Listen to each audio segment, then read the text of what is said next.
All right. Thank you, everyone, for tuning in to our very first public program. Please allow me to explain a little more about our organization, BCEA. At the Bridge Cultural Exchange Academy, our core mission is to disrupt the cultural stereotypes around the world and offer the community a chance to view each other as fellow human beings and grow as globally intelligent citizens. In today's program, we are joined by Dr. Tatsushi and two student panelists who will share their views and also engage in a conversation with us. Now, we will have all of our guests today introduce themselves for you, starting with Dr. Tatsushi. Yes. My name is Tatsushi Arai. I go by Tats. I have been a scholar practitioner of peace building for 20 years now, since I lived in Rwanda post-genocide 1997-1998, and have worked mostly in the Middle East, Sub-Saharan Africa, and Asia Pacific. I'm currently Associate Professor of Peace and Conflict Studies at Kent State University in Northeastern Ohio.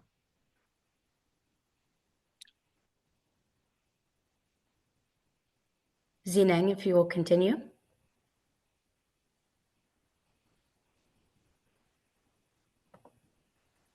You're muted. Unmute yourself, please. Yeah, I just unmuted. Thanks so much for your reminding. Hi, I'm Zhen Yuan, an undergraduate student at the University of British Columbia, Vancouver campus, and the Vice President of the Bridge Cultural Exchange Academy. Glad to meet you here. And finally, Charity. Guys, my name is Charity, and international relations graduate, and with a passion for community building and global development. I'm currently working on global engagement for BCEA and social media strategy for EA. Thank you. And to conclude introductions, I am Chrislyn Massey. I'm your moderator for this evening.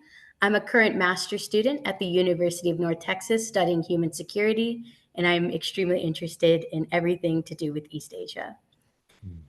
And with that, today, Dr. Tatsushi will be presenting on the power of conversation, fostering peace through dialogue, a subject that is both timely and crucial for the modern world today.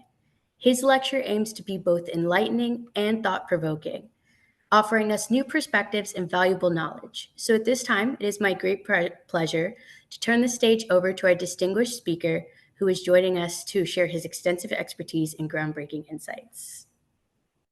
All right. Thank you very much, everyone, for participating and also watching. Once again, my name is Tatsushi Arai. I'm Associate Professor of Peace and Conflict Studies at Kent State University. And I've been doing this work now for 28 years, mainly on the practical side as a mediator, a dialogue facilitator, trainer in peace building, a coach, a mentor, advisor, among other capacities. And of course, as a university professor and researcher, I also conduct research, write publications, do the teaching. So those are like the broader package of things that I do. The request from the organizers is for me to talk about my view on dialogue and illustrate my view of dialogue using my lived experiences in East Asia. So I do exactly that. However, I would like to emphasize that the work I do in East Asia is a portion of it, and I'm equally comfortable getting into the Middle Eastern and African contexts. Allow me, first of all, to make a point that is going to be the theme for my presentation. In this presentation, I would just simply emphasize that whatever the circumstances of tension and conflict in human affairs, dialogue is possible instead of impossible. And it's not so much of the most ideal form of dialogue, but if you define dialogue very broadly, some form of dialogue is possible, and that creates the potential for a pathway forward. So that is a simple message But examples I'm going to give you will take us in many, many different directions. So let me begin. First and foremost, I am mindful that we are doing this conversation in English. So many of us are quite familiar with the English-speaking American environment. Now, allow me to share. I think I'm unable to share at this point.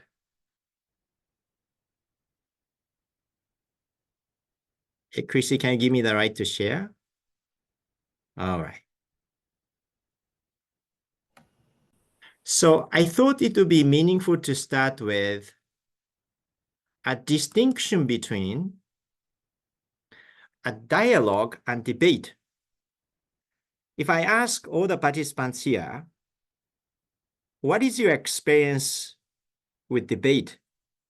I suppose many people have some lived experience. And we are doing this session in the context of the US presidential debate. We see a debate all the time. Debate, as you know, is an exchange of words, sometimes gestures, for the purpose of your winning.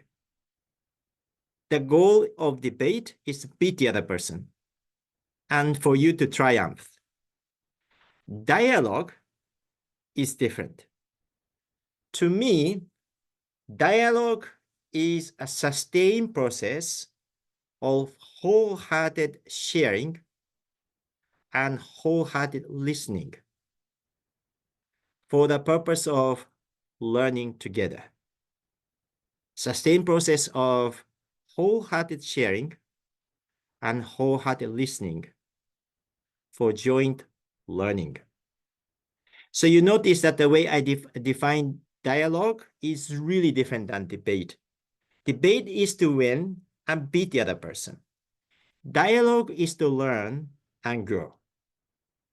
So in dialogue, it is only a strong person who says, sorry, I confess my ignorance. I didn't know where you're coming from. Now I learn from you that I need to have a different perspective. How can we bring our perspectives and experiences together to grow together, to create a different kind of coexistence and relationship? Now, from a debater's point of view, such a narrative approach appears to reflect a weakness. But from the viewpoint of somebody who promotes a debate, that's a strength. So dialogue, therefore, is really about how we live, how we breathe, how we relate to each other. Not only on the broad international global scale, but also in our daily life. Okay, today, however, the task given to me is to actually talk about my own dialogue experience. So I'm going to just focus on one among many methods of dialogue and illustrate that through two quick examples. One is Japan-China dialogues that I've been engaged in since 2012, more or less at the senior professionals level. The second is a dialogue I have been doing for 20 years now. It's called Straight Talk, which is about young people's peacemaking dialogues across the Taiwan Strait. So I'll go through some details, but remember my main message. Details are not so important as a main message that under any difficult circumstances, dialogue is possible. The first example I want to give you from my own experience is China-Japan relations. Christy, what do you see on the screen? You're muted. Yes, I see the map of China. That's right. Omitting all the details, China and Japan have had a territorial dispute for decades, but the latest iteration of an escalating conflict came in 2010-ish, when the Chinese fishing trawler collided with a Japanese Coast Guard vessels. And long story short, the tension between the two sides escalated into the then Japanese government choosing to purchase the island chain called Senkaku or Daoyu, or in Taiwanese Taiyutai, 2012. By August, September, so many Chinese cities have anti-Chinese demonstrations. And anything about Japanese, from Toyota to Japanese restaurants, got vandalized, faced accusation at least. But by November 2024, then Prime Minister Abe and Xi Jinping met to discuss the possibility of negotiating guidelines. Now, there is much, much more that happened. It was against this backdrop that my long-term Chinese colleague, Zhen Wan, and I got together, and I realized that two of us specialize in conflict resolution, and we happened to be in Washington at that point, but began to wonder what we can do. And my actually challenge with this Senkaku Dayo issue came while working actually in Syria and Lebanon at that point. And then there was a TV newscaster who happened to be Chinese, it could have been Japanese, who basically argued that the war is imminent between Japan and China. And I literally set aside my Middle East file and contacted my Chinese partner and said, you and I need to do something about it. There's nobody who's going to work on this unless we take on this challenge. So we started with a student dialogue. And at that point, 53% of the Chinese people, according to a joint Japanese-Chinese survey conducted in 2013, said that the military conflict was coming. And about 24% of the Japanese people said the military conflict was coming. It is unprecedented, despite the long-term tension between Japan and China. And now we say a dialogue, I say wholehearted sharing, wholehearted listening, but it's not just a feeling or sentimental. We have a scientific methodology as to how to do it. First, we have to look at the big picture. So the two pyramids you see on the screen may be reflective of the Japanese society and the Chinese society. And people who do a scholar-practitioner dialogue, like the one we can do, cannot imitate or replicate the top government-to-government negotiation. It's not possible. So the top of the pyramid cannot be breached. But what we can do, however, is that we come to the middle of the pyramid.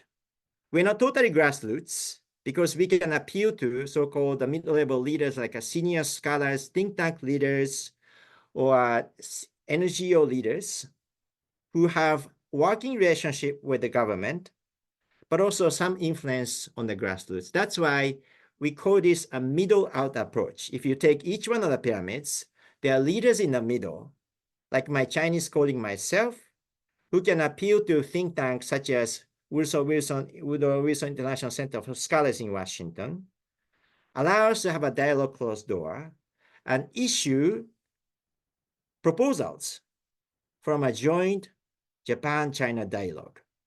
So these are some of the pictures from those dialogues. Okay, and the picture on the right side is more of a closed door. Picture on the left side is a public seminar we held, and we had a number of Chinese diplomats and Japanese diplomats, along with the US government and think tank leaders who gathered. The room was packed because people really thought that the war was going to break out between Japan and China. And the United States is going to be dragged into it because of US-Japan security alliance. The methodology we used is something called interactive conflict resolution. It has 5 components. One is to bring influential individuals from different sides of the conflict as private citizens. Those individuals may have positions, but they take off their neckties, come as private citizens, not carrying the baggage. But once the dialogue is over, they come back to their positions. They bring the knowledge from the other side and from the dialogue. Second, different sides jointly analyze a conflict. Instead of seeing the conflict as a source for tension only, we see the conflict as a shared challenge. Shared challenge. Third, jointly explore solutions. Fourth, jointly or separately take action to realize the solutions and reflect on what comes out of the efforts to take actions. And fifth, build sustained relationships across the line of division for mutual support, because it's very difficult to push ahead with proposed solutions. You get a lot of backlash. In my case, because I'm a Japanese citizen and I have my friends and colleagues in the Japanese parliament, I can knock on the door of parliamentarians and take some of the suggestions to my parliamentarian friends. This is what I'm learning from the Chinese colleagues. And of course, as everybody knows, the Chinese political system is different, but there are scholars who have access to the party leadership or to different realms of decision either making or decision influencing. So my Chinese colleagues did their best to do their part within China. What are some of the insights that come out of these dialogues? Usually, when we have a dialogue, when we have a conflict over a security incident, the zero-sum thinking prevails, meaning that either their side wins, our side loses, or vice versa.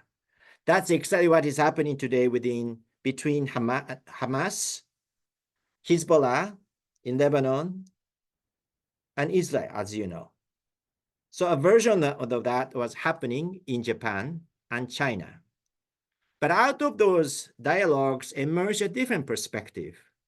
Can we think of the Senkaku-Dayu territorial dispute as a combination of 5 sets of bilateral relationships?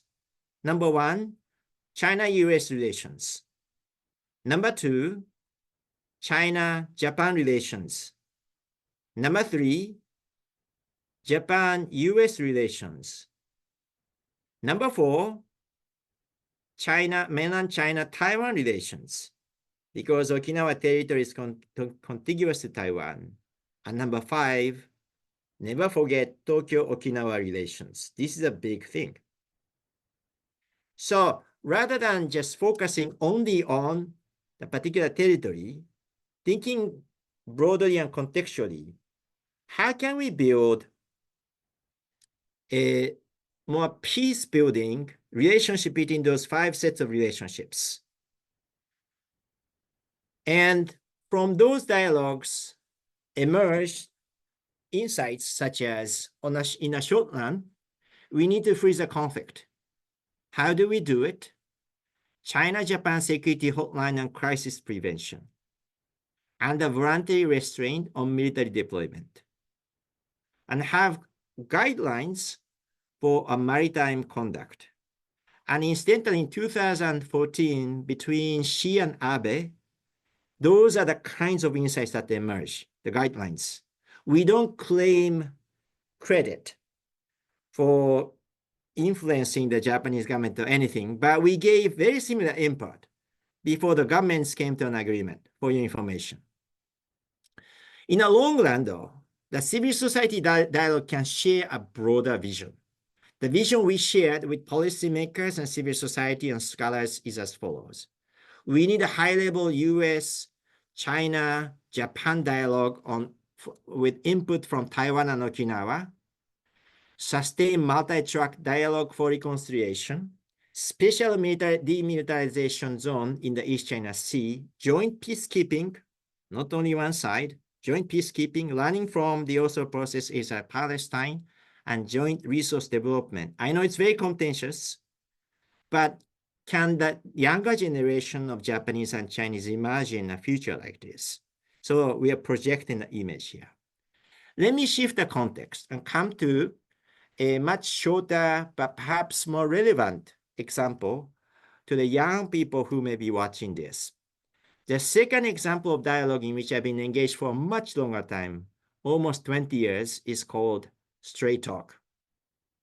Straight Talk is a non-partisan civil society dialogue movement for peacemaking across the Taiwan Strait.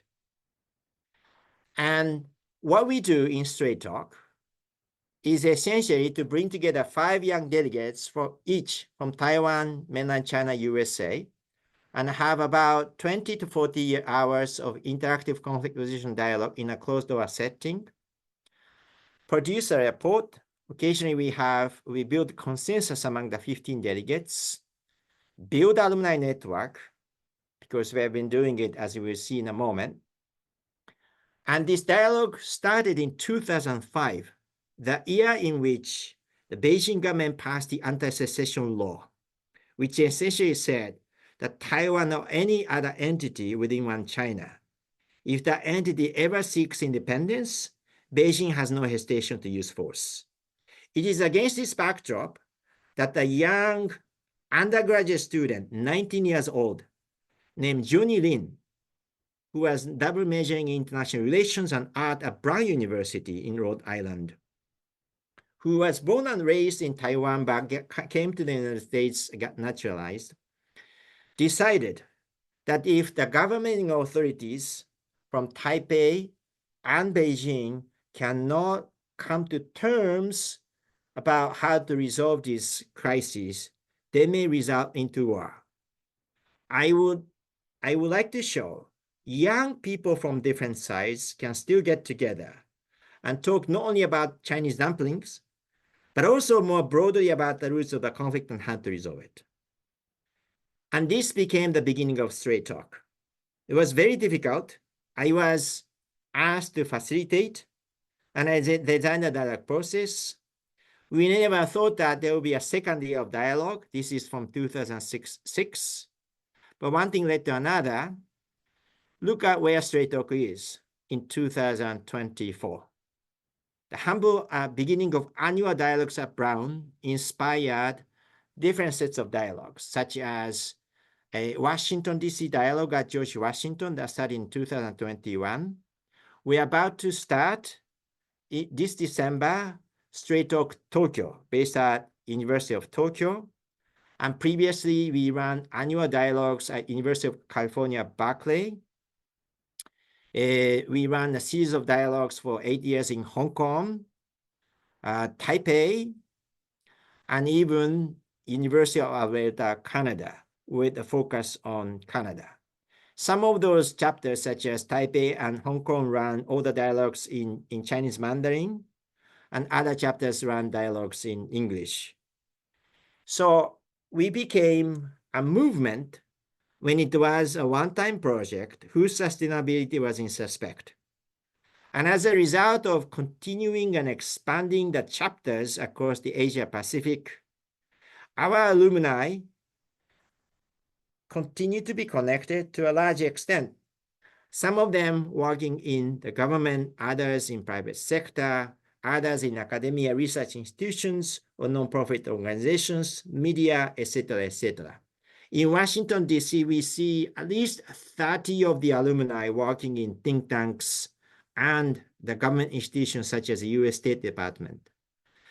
So all in all, what I wanted to demonstrate through these 2 examples, Japan and China, and the Taiwan Strait, is that if we overcome the mindset of a debate, learn the methodology, take leadership, though we may not be able to use dialogue to resolve all the conflicts 100%, we can at least create the processes that send a powerful message to society and guide people in society to begin to allocate the resources as well as political capital to move into the direction of coexistence. So that is my presentation, and thank you very much for listening. Thank you so much for your insights, Dr. Tots. Now we will have the rest of the panel weigh in on their thoughts on this subject and the lecture itself. So Zineng, Charity, if either of you would like to begin, please feel free. Yes, I'd like to start it first. Thanks so much for your sharing, Tatsu. It's a very impressive sharing. And I have a question regarding the China-Japan relationship. Because during World War II, people in East Asia experienced the trauma of war, and even today, the effects of that time are still felt.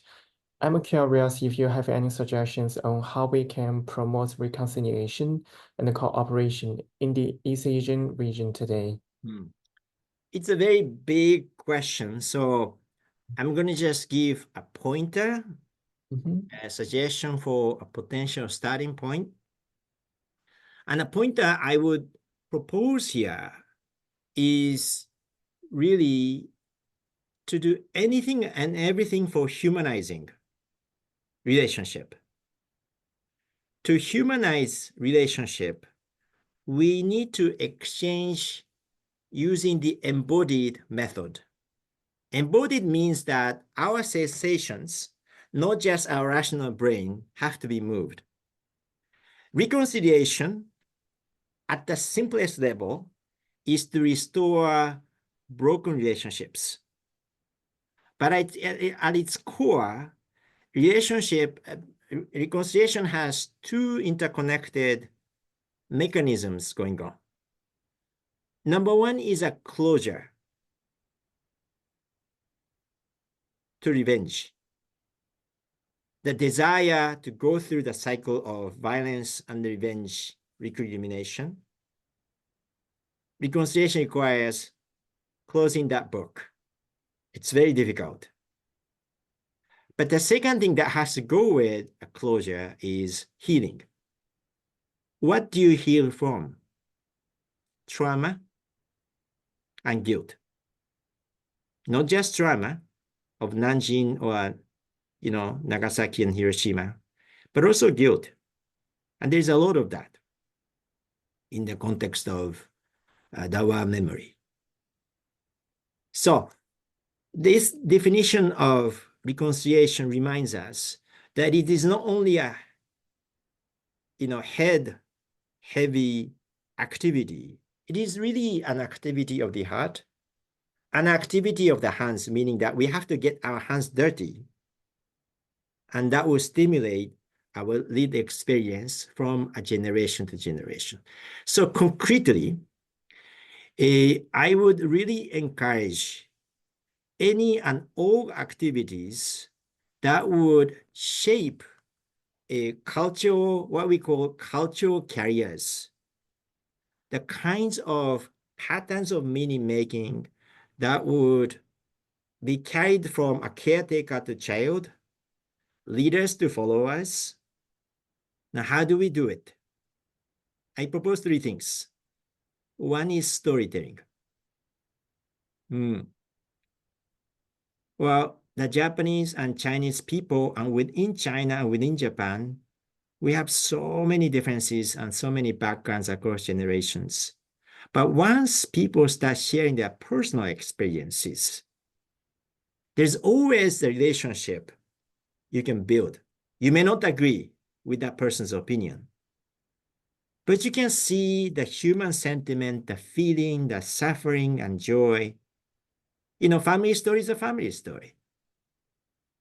So go beyond the political framework of nationhood, Chinese versus Japanese, and come to the human level and share stories. The second concrete approach I recommend is to use symbols and metaphors.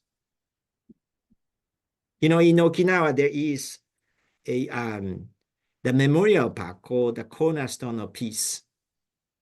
And it has all those memorial sites that engraves the names of the people who died in the battles of Okinawa, regardless of the nationalities. And they write their names according to their own languages, either Filipino or Japanese or Chinese, They are even Chinese people, Korean people. They follow their names. It's a powerful message, unlike the Yasukuni Shinto shrine, as you know. And the third very concrete method I propose is rituals and ceremonies. Between the two sides and across Asia Pacific, we have so many publicized ceremonies. The Nanjing Memorial Ceremony is one. Hiroshima Memorial is another, and there are so many of them. The Japanese and Chinese people have not reached the level of consciousness where the Chinese leaders invite Japanese to come to the Nanjing ceremony. Japanese don't necessarily reach out to Chinese and say, this Hiroshima is very important for us, or Okinawa Memorial is very important to us. Our Chinese friends and colleagues, would you be able to come? I would like to see when you grow up in your generation, not in the current generation, the top leaders on both sides will come to each other's ceremony. Make it televised. Let millions of people see the new generation of thinking where there is no such thing as Japaneseness or Chineseness in terms of human suffering. And so I know that this is for young people's gathering, and it's aspirational, I get that. But I basically mentioned storytelling, use of metaphors, symbols, rituals, and ceremonies, humanization through embodied experience. All right, next question.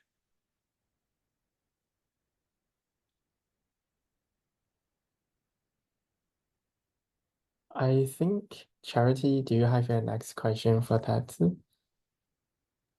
Yeah, I would like to ask, in your experience, what are the most common challenge faced during dialogue between conflicting party, and how can they be overcome? I see. It is very, for people like me, I've been doing this for nearly 30 years. It's very difficult to point out the most common. I think all the challenges I see look common to me these days. But I think it's useful to just pick an example. Say in a straight talk dialogue, in the early phase of straight talk dialogue, where cross-strait student exchange was still a dream. Economic exchange like tourist visits or investment across the strait was a little utopian. We're talking about like a 2005, 6, 7. Students kind of dream of an exchange. Security was tense. So when Taiwanese and Chinese, together with Americans, get together and trying to build what they call a consensus document, how to overcome the security dilemma. I remember on one occasion, more than one occasion, Taiwanese people basically said that we need to deal with the insecurity across the Taiwan Strait. And the Chinese participants basically say, we need to deal with the stability, challenge the stability. And then the Taiwanese went, no, it's a security. By the way, it's survival. And the Chinese would say, no, stability. And I think of over security and stability, there was almost like a fist fighting that was going to take place. The question is what to do with it. Yeah. If the goal of the dialogue happens to be writing a consensus document together, and in a couple of days, there's going to be a packed auditorium of people waiting for the joint presentation by Chinese, Taiwanese, and Americans, you got to find a way in which you build consensus, right? So how do we deal with that? I have a very simple method, which is what I already shared, 2 minutes ago.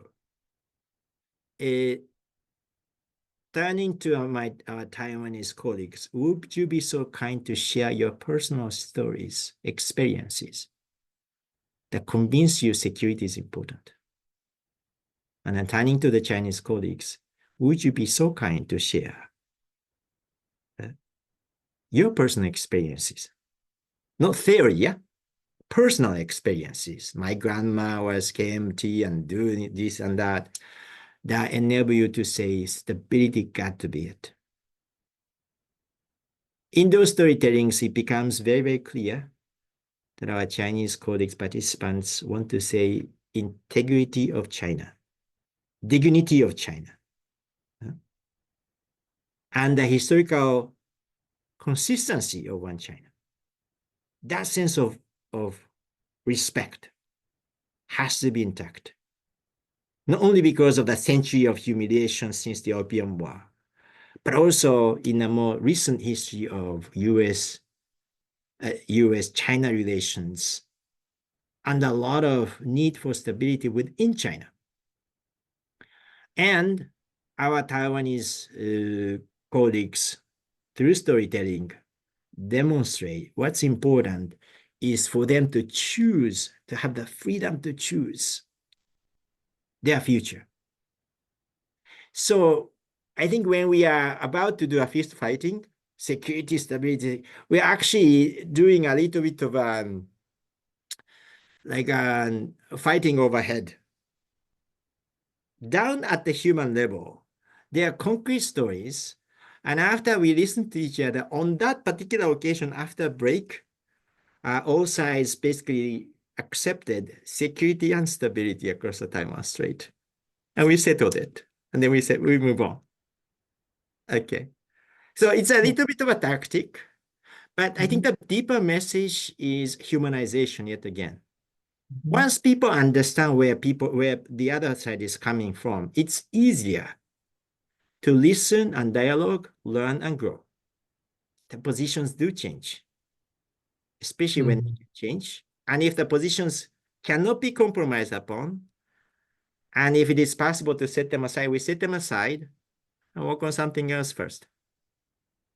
That's one out of 1 million examples. Okay, but I think you get the flavor of it. All right. Next. Yeah, this is very interesting to see that we can share our daily lives and our personal stories with each other, because I do it the same with my friends from Taiwan, and usually we build a very strong relationships, especially our friendships. So I'm wondering about like the role of culture in peace building, because during this process it's more like a cultural exchange between the two sides of the Taiwan Strait. So I'm wondering, at BCEA, we also aim to achieve the peace through the cultural communication among youth from different nations or regions. And Tatsu, given your experience with various forms of cultural exchange, what type of cultural exchange do you believe is the most effective in sustaining the peace between China and Japan? I would suggest experiential learning, very broadly defined. Experiential learning is learning from direct lived experience. And the opposite of that is like a rote learning from books. I don't think that's a very good way. You can read books to gain knowledge so that you know what language to use, what questions to ask. But answer to those questions come from a lived experience when it comes to a cross-cultural exchange. So to me, culture is a shared pattern of meaning making. A shared pattern of meaning making. And anything cultural has to be shared. Like language, unless it is shared, it's not a language. Grammar used in Chinese, English, Japanese, grammar is always shared. That's why we make sense to each other. It's a pattern because we repeat the same thing. Like a sentence structure in English, you repeat the same thing. And as we repeat it, we live in a chaotic world. There's no communication that's possible. Meaning making or making sense of reality is like wearing glasses to look at things. When you wear glasses to make sense of reality, like Christy is now looking at the screen through the glasses, yeah? Unless I remind Christy, she sometimes forgets that she's wearing glasses. Does she? Yeah. Yeah. So she All the time. needs a reminder. And when we speak in English, we have the subconscious, unconscious commitment using some pattern of thinking. Mais si j'ai commencé de parler en français, il n'y a pas de beaucoup de gens qui me comprennent. また、例えば、ここでね、日本語で話し始めたら、日本語が話す人はわかるよね。I just started saying that if I started, breaking this pattern of English speaking, the grammar, you are thrown out of the water of the English speaking world. And you come to realize, just as Christy comes to realize, I was wearing glasses. So, like intellectual learning alone would not make the cut. Experiential learning means that we embody different patterns of meaning making. That's why I kept saying rituals, metaphors, ceremonies, and such. Our brain, including the subconscious, has to be hit by being forced to recognize that we are in a shared pattern of meaning making. When you are removed from the shared pattern, like somebody speaking in a different language, you become quite humble. So the more experiences you create like that, the more deepening and sharpening of cultural awareness is built.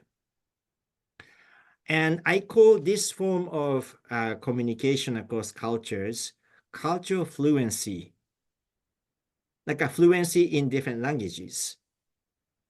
You are aware of the one pattern of grammatical thinking, you get into another pattern of grammatical thinking, and if you become fluent, you can translate from one to the other.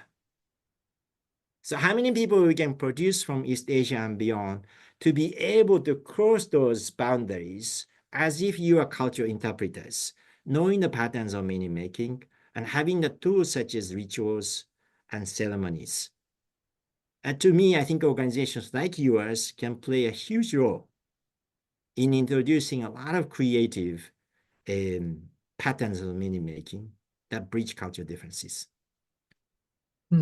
Yes, a very interesting phenomenon and the theory because I experienced the same thing. Like when speaking Japanese with my Japanese friends, I literally feel like, oh my God, it's very interesting to think in different ways because of different grammars.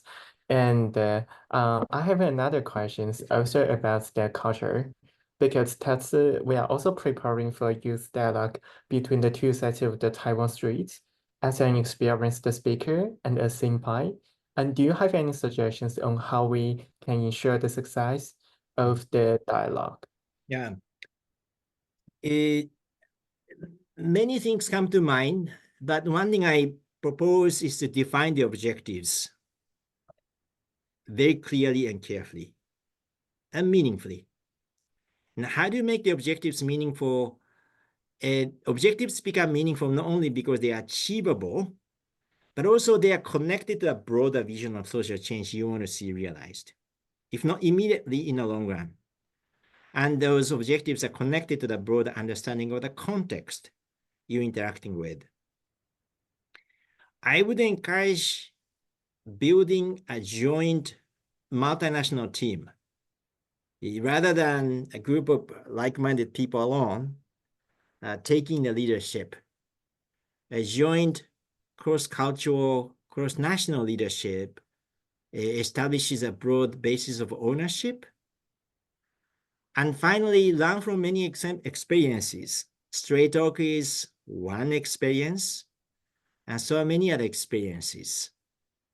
So the world is there filled with many, many experiences that inspire you. Let me stop there. Okay, thank you. It's a very interesting answer. I think we can think your answer many times and try to find the correct way to proceed our youth dialogue. Yeah, And also, I just checked the time, only 2 minutes left. I want to give this time to Christine. Yeah. Thank you then. Well, I'd like to thank both of our student panelists for all of your commentary and insights for the lecture. At this time, if anyone in the audience would like to ask a question, please feel free to either use the reaction function to raise your hand and ask the question verbally, or you can use the chat to type it out and we will read it out and have Dr. Tatz or one of the student panelists weigh in on that end. Can I actually start, if you don't mind? Yes, feel free. I just put into a chat box a link to the forthcoming Straight Talk Tokyo. This is a new experiment that brings together not only mainland Chinese, Taiwanese, and Americans, but also Japanese. And I am actually working at full speed to get ready for this ambitious dialogue at Tokyo University. Application deadline is, I think, in about 3 days. We still have a little bit of time. If there's anybody who is interested, take a look. So that's my spiel. Chrissy, back to you. No worries. If anyone has any questions, again, the chat is open or you can unmute yourself and ask directly. I see Oh, some perfect questions. first question. Okay. Would you like to moderate or should I take the question in the chat box? Feel free to just take the question. All right. So Shankun or Bruce, thank you for your question. Professor, you mentioned a Straight Talk initiative. I want to ask how you balance the need for private closed-door dialogue with the goal of influencing broader public and policy discourse on these sensitive issues. Wonderful question. Wonderful. The dialogue among the individuals is closed door. So we are very strict on the confidentiality rule because people share their personal experiences and stories. And there are individuals with political backgrounds who actually come to those dialogues, and even a military background. But the participants with a facilitator build consensus on what they can share with people outside. So when we organize a public event that follows a closed-door meeting, we call them delegates. Delegates will stand together to share only what they can share. And in terms of the personal storytelling, nobody's going to share with people outside. Secondly, and perhaps much more importantly, as I mentioned, Straight Talk has been ongoing now for 2 decades. So it's not only like a 40-hour dialogue that's important, which is very meaningful, but also what the delegates do after the dialogue. Most immediately, typically within 3 months of the conclusion of the dialogue, the delegates get together online. Then we share what actions they have taken. In fact, tomorrow we have one of those sessions from Washington, D.C. dialogue. Then the alumni would continue to engage society. Some of them, for example, the Taiwanese people work in the Taiwanese president's office, or some of them become parliamentarians. So the real impact comes from there, not so much of the immediacy of the aftermath of the dialogue itself. So those are some of the part of the multi-pronged answers I have to your wonderful question.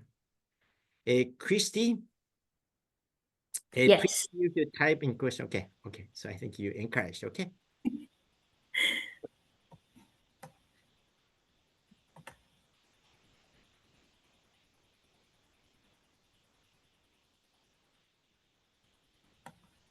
If anyone else has any questions, again, feel free to ask, or student Okay. panelists, if you have more, you're also free to ask. I think, Charity, you can ask a question yourself, so for the benefit of the other members of the audience. Go ahead, Charity. So I would like to ask, how do you balance power dynamic between government officials and civil society actors in multi-track diplomacy to ensure both their voice are heard? Yeah, I'm going to just share with you something very interesting.